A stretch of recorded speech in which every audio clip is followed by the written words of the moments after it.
YCP MLC Duvvada Srinivas అక్రమ సంబంధం కథ వినడానికి చండాలంగా ఉంది. సభ్య సమాజంలో కూడా ఇలాంటి మనుషులు ఉంటారా అనేంత జుగుప్సాకరంగా ఉంది. బాధ్యతాయుతమైన పదవిలో ఉండి ఓ మహిళతో అక్రమ సంబంధం పెట్టుకొని మళ్ళీ మీడియా ముందుకొచ్చి ప్రజాసేవ అనే బూతు మాటలు మాట్లాడుతున్నారు. ఆయన ముందు నైతికంగా ఆయన ఎమ్మెల్సీ పదవికి పనికిరారు. మనకు ఆయన కుటుంబంలో ఏం సమస్యలు ఉన్నాయో ఖచ్చితంగా తెలియదు. కానీ అతని ప్రియురాలు డి మాధురి దారుణంగా మాట్లాడుతున్నారు. ఆయనతో నాది లివ్ ఇన్ రిలేషన్షిప్ కాదు, మాకు పెళ్ళిళ్ళు అయ్యాయి, 2 పిల్లలు ఉన్నారు, కానీ మాది అడల్టరీ అని ఇంగ్లీష్లో బరి తెగించి వ్యభిచారం చేస్తున్నానని చెప్పారామె. అంతేకాదు ఏకంగా సుప్రీంకోర్టును కూడా బయటికి లాగారు. నిజంగా అక్రమ సంబంధం నేరం కాదని సుప్రీంకోర్టు చెప్పిందా, లేదంటే మాధురి ఇలా తెగించి చెప్పిందా అనే అనుమానం మీకు రావచ్చు.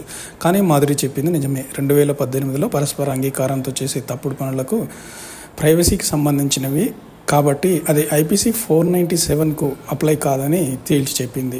కానీ మరో విషయం కూడా జత చేసింది. పెళ్లి అనేది చాలా పవిత్రమైనది, అనైతికంగా ప్రవర్తించడం తప్పు, పద్ధతిగా సంస్కారవంతంగా బతకాలని కూడా చెప్పారు. కానీ మాధురికి ఇవేమీ పట్టలేదు. కేవలం సుప్రీంకోర్టు తీర్పు చెప్పిన అడల్టరీ మాత్రం చాలా న్యాయమైన పద్ధతిగా, న్యాయమైన పనిగా ఆమె కనిపించి చేస్తున్నారట.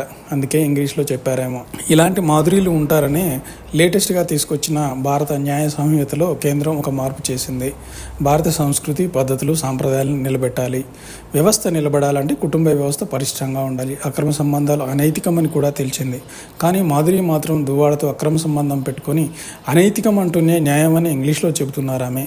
ఇక దువ్వాడ భార్యకు ఏమైనా బాధ ఉంటే ఆమెను అతన్ని తేల్చుకోమనండి, నన్నెందుకు లాగుతున్నారని రీల్స్లో డ్యాన్స్ చేసినంత ఈజీగా చెప్పారు ఆమె. కాబట్టి సుప్రీంకోర్టు చెప్పిన తీర్పు ప్రకారం సంసార పక్షంగా ఉండను, కానీ తప్పుడు పనులు నేరం కాదు కాబట్టి నేను చేస్తానన్నట్లుగా మాధురి చెబుతున్నారు. ఇక దువ్వాడ శ్రీనివాస్ విషయానికి వద్దాం.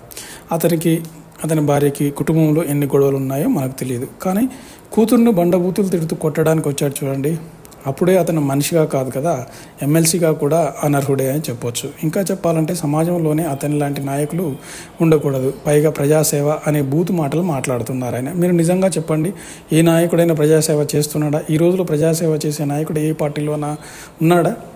ఇదంతా ట్రాష్. ముందు అవినీతి చేసి దోచుకొని పైకి ఏదో పని చేస్తున్నామని కహానీలు చెబుతారు. గెలవగానే మన సొమ్ముతో జీతాలు తీసుకుంటూ కార్లు, భద్రతా సోకులు పడుతూ మన మీదనే పెత్తనం చేస్తారు. ఇప్పుడు దువ్వాడ శ్రీనివాస్ కూడా అంతే. ఆయన కన్న కూతురు మీద చేసుకోబోయాడు, బూతులు కూడా తిట్టాడు. ఇలాంటి వ్యక్తికి చట్టసభలో అర్హత ఉందా చెప్పండి? ఉండేందుకు.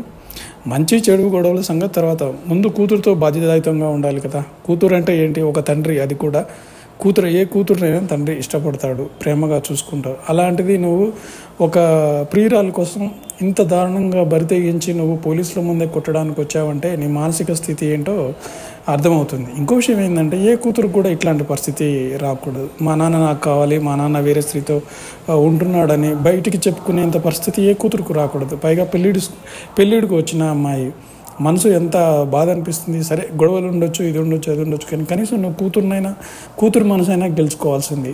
కూతురు మీద చేసుకునేంత స్థితికి దిగజారావంటే అసలు నువ్వు ముందు ఎమ్మెల్సీగా రాజీనామా చేయాలి, లేదా వైఎస్ జగన్ తొలగించాలి. ఇలాంటి వారిని ప్రజలు కూడా ఎంకరేజ్ చేయకూడదు. తప్పుడు పద్ధతుల్లో వెళ్ళే వారికి, అవినీతి పరులకు, బూతులు మాట్లాడే వారికి నాయకులుగా ఉండే హక్కు అసలు లేదు. కాబట్టి దువ్వాడ శ్రీనివాస్ ప్రజాసేవ అని బూతు మాటలు పక్కన పెట్టి ముందు భార్యకేమో కానీ కూతురుకు సారీ చెప్పు ఫస్ట్.